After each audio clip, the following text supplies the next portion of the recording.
The evidence of this bleak economy is everywhere. The city of Atlanta, Georgia is third in the nation for foreclosures and wealth disparity. The unemployment rate is 11%, and there are 36,000 homeless individuals living in the city.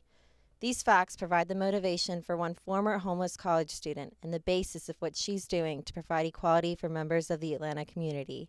Meet Liliana Bakhtiari. I live in Grant Park. We're actually about to pull up to my house right now.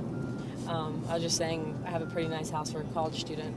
Pretty lucky. But I was actually homeless before I got this house for a few months while I was in summer classes. I was living out of my car and on friends' sofas. And got this house pretty cheap because it was actually in the red. It was actually foreclosed on. And our landlord bought it out of foreclosure in May. And so we actually got it for pretty cheap. I'm one of 5 people who lives in the house.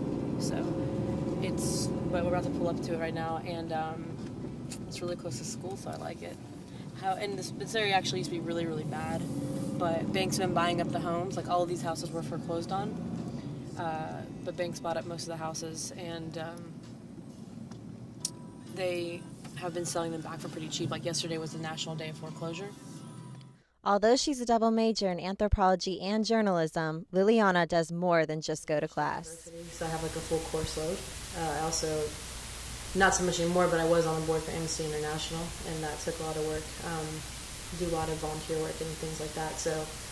But all that's kind of taken a back burner to Occupy because it's kind of a full-time commitment.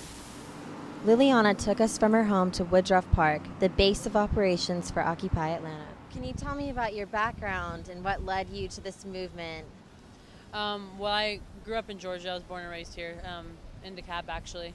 And my dad he was a political activist, so were my grandparents and my great-grandparents. So I was very educated on politics, and my dad took me to do volunteer work and, got me to work with a lot of nonprofits and a lot of non-governmental organizations.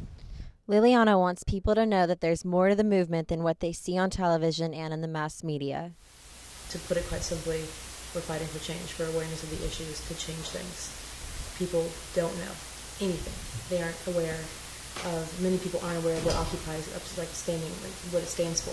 To me, that makes Occupy worth it, because it's reminding people that it matters, reminding people to relate to one another, giving people hope again.